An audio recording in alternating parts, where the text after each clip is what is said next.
All right, so Unit 5 is all about triangles. So today we're going to get into Section 5.2, which is going to be talking about what if we have two triangles that we already know are congruent, what else can we imply from those congruent triangles? Okay, so let's start up here with the facts about congruent triangles. Congruent triangles are going to have the same size and the same shape. Okay, that's the definition of congruent things. Congruent things, whether they're lines, if they're polygons, if they're just some other object, congruent things are always going to have the same size and shape, so it's going to be the same for congruent triangles.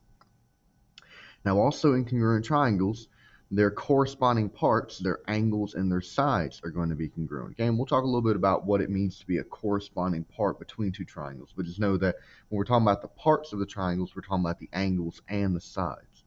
And so if we have two congruent triangles, we can write a statement, or I can refine this a little bit and say we can write a congruency statement when we know that these two triangles are congruent. And so one important thing to know whenever we're writing a congruency statement is that the order matters. Okay? And what I mean when I say the order, I'm talking about the order that we write the triangle, the order that we name the triangle in, because we have to name it in such a way that the corresponding parts will line up.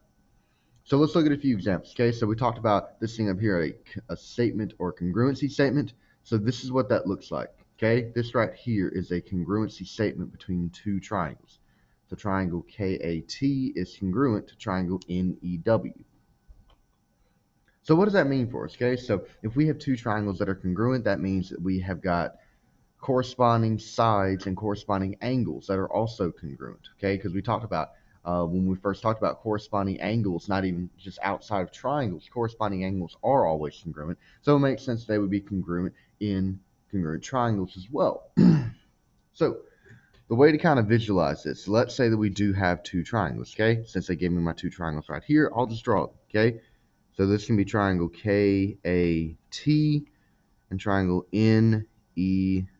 Okay, so recall from Unit 1, the way that we label the points in our triangles, we have to go around either in a counterclockwise fashion or a clockwise fashion. Okay, which with triangles, there's really no way to mess it up.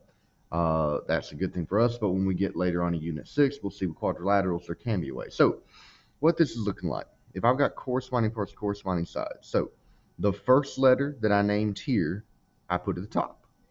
The first letter that I named here, I also put at the top.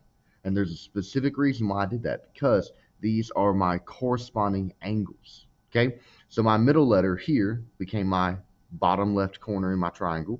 My middle letter here became my bottom left corner in this triangle. Last letter, bottom right. Last letter, bottom right. So I ordered it in that specific way so that the corresponding parts would line up. So I need 3 pairs of corresponding angles. Well, I could use this without the triangles, or I could do it with the triangles, okay? So with the triangles, I just look and compare top angle and top angle. So angle K is congruent to angle N, okay? Bottom left and bottom left, angle E is congruent to angle E, or A is congruent to E. Bottom right, angle T is congruent to angle W. So I could do it like that, but let's just say you didn't have the triangles. Let's just say you had this congruency statement here. Well, then we can do it this way. First letter, second letter, last letter, last letter. And in fact, I would encourage you all to use the congruency statement instead of looking at the triangles, because sometimes they're going to try to trick you with the triangles by maybe turning them another way so that the top angle in one triangle isn't going to be the top angle in another, because it's going to be turned a certain way. Okay, so for example, if I had my two triangles like this, so maybe this was my KAT, but then we turn another one like this, and this was my triangle NEW. Well, in this case, if I'm using this congruency statement, K is still going to be congruent to N because they're the ones that match up in the congruency statement. It's not necessarily always going to be that they're oriented the right way. Because for this one, angle K would have to be congruent to angle N, still based off my congruency statement, and angle A would still be congruent to angle E. So just something to keep in mind about that. So along with angles, there's also going to be congruent sides as well. Okay, so in my triangles, I know that I've got a side KA and I've got a side NE. And those two sides are going to be congruent because they're the side that are created between the two congruent angles. Okay, so I can say that side KA is congruent to side NE. Now, how could I do this if I didn't have the triangles? Well, KA, that's my first two letters in this one. NE, that's my first two letters in this one. So, because they are in the same position in the congruency statement, these are going to be corresponding parts. Okay, we could also say KT and NW. Okay, over here, first and last, they'll be congruent. AT and EW, last two and last two, so they'll also be congruent. Okay, let's look at another example. Okay, so triangle MEL is congruent to triangle BAH. Well, I don't even have to draw my triangles because I can just use the congruency statement. So to figure out my angles, I'm going to go first letter, angle M is congruent to angle B, middle letter, angle E is congruent to angle A, and then last letter, angle L is congruent to angle H. Okay, so then after that, I can do my sides as well. Okay, first two letters, segment ME is congruent to segment BA. Last two, segment EL is congruent to segment AH. First and last, segment ML is congruent to segment BH. Okay, so that's using it, just identifying what some of the corresponding parts are. Now let's do a couple examples where we have to apply these principles. Okay, so let's look at example 1 here. So we're told that if triangle ABC is congruent to triangle DEF, and AB equals 18, BC equals 23, AC equals 9x minus 23, DF equals 7x minus 11, and DE equals 3y minus 1, we need to find the values of x and y. Okay, so for this example, they give us a lot of information. First things first, let's go ahead and just draw out these triangles, which they already gave us a couple triangles. All we got to do is just go through and label them, just to get the information that they give us up here and put it down in a picture format. Okay, it's easier for us to solve these problems so we can actually physically see what's going on in the picture. Okay, so you can label these things in a number of different ways. Normally people would put the A at the top. I just put it there. So it doesn't really change anything for us.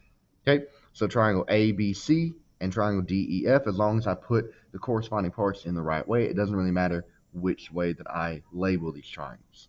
Okay, so once I've got the triangles labeled correctly, then I can go through and label the parts. So AB, this segment, is 18. BC is 23. AC is 9x minus 23. DF is 7x minus 11. And DE is 3y minus 1. So we need to go through and we need to solve for the values of x and y. So let's start with x. Okay, so in my picture, I've got 9x minus 23 and I've got 7x minus 11. So looking back at my congruency statement here, triangle ABC is congruent to triangle DEF, and the two side lengths in question are AC and DF. Well, the good thing is, according to this congruency statement, this means that AC must be congruent to DF, which works out well for us because that means that we can take these two values, 9x minus 23, 7x minus 11, and set them equal to each other, which is what I did up here. Okay, so now in order for us to solve for x, I'm going to take the 7x, subtract it over, take negative 23 and add it over here. So I get 2x is equal to 12, divide by 2, and I'll get that x is equal to 6. Okay, so I'm just using the corresponding parts in order to help me correctly solve this problem. Okay, let's solve for y. So we have 3y minus 1. That's the only place where it pops up at. Okay, so we know that it's on side length DE. So I need to determine in this triangle, triangle ABC, which side length is congruent to DE. Well, if I refer back to my statement up here, ABC is congruent to DEF. DE is the first two letters, so that means it must be congruent to the first two letters over here. So that would be side AB, which has a length of 18. So those two triangles will be congruent. So I come down here and set it up. 3y minus 1 equals 18. Add my 1, 3y equals 19. Divide by 3, and y will equal 19 over 3. Okay, and it's okay for us to get decimal answers, fraction answers every now and then. So we're not always going to get nice rounded off numbers. So it's okay to get decimal answers so long as your math checks out. Okay, let's look at this last example. Okay, so example 2. If triangle MEL is congruent to triangle BAH, the measure of angle L is 56 degrees, the measure of angle M is 21 degrees, the measure of angle A is 7y plus 5 degrees, ML has a length of 25, EL has a length of 14, ME has a length of 31, BH has a length of 4x minus 11, then we need to find the values of x and y. Okay, a lot of information, really easy for us to get some of that stuff mixed up. So let's just put it on our triangles, okay? So triangles MEL, BAH, make sure that your corresponding parts line up correctly.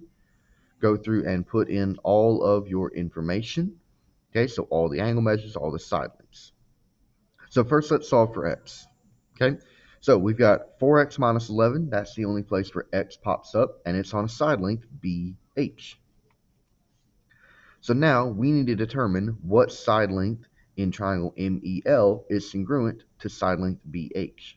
Well, back in my congruency statement, BH, that's my first and last.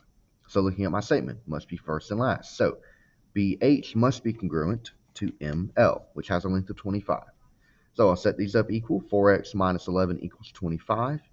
Add my 11 over. 4x is equal to 36. Divide both sides by 4, and x will equal 9. Okay, so next up, we need to solve for y. So y this time is in an angle.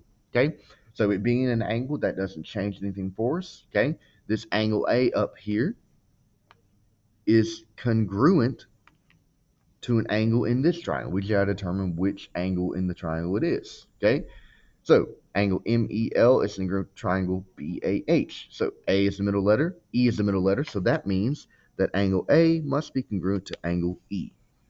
Okay, now we've hit a snag. Angle E is the only angle that we didn't get a measure for. So how can I figure out what the measure of angle E is? Well, if you recall from the last section, we learned this thing called the triangle sum theorem, which tells me that all of the angles in any triangle, doesn't matter if it's scalene, isosceles, right, obtuse, all of the angles in any triangle have to add up to equal 180 degrees. Okay, so while they didn't give us this angle, they did give us the other two angles. They gave us 21 and 56.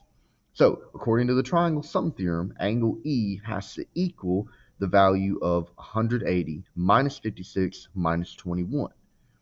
So 180 minus 21 minus 56 is going to be equal to 7y plus 5. So that's what I set up over here. Okay, so angle A is congruent to angle E. Okay, and I could go ahead and figure out what angle E is and eliminate this step. I just put it there so you know where my thinking is coming from. So 180 minus 21 minus 56 will wind up with 103. So then we have 7y plus 5 equals 103. So I'll subtract 5, I'll get 7y is 98. Divide by 7, and I'll get that y is equal to 14. Okay? So all this to say, there is this one last overarching principle that we've basically been talking about the entire lesson, so I'll bring that to our attention now. And it's this principle down here. Okay, so something to remember, especially later on when we get into writing proofs, is this thing right here, CPCTC. And this stands for corresponding parts of congruent triangles are congruent. And that's kind of been the overarching idea of what we've been talking about this whole lesson, is that as long as we have two congruent triangles, we can figure out what all the corresponding parts are, and then we can know that they are going to be congruent to one another.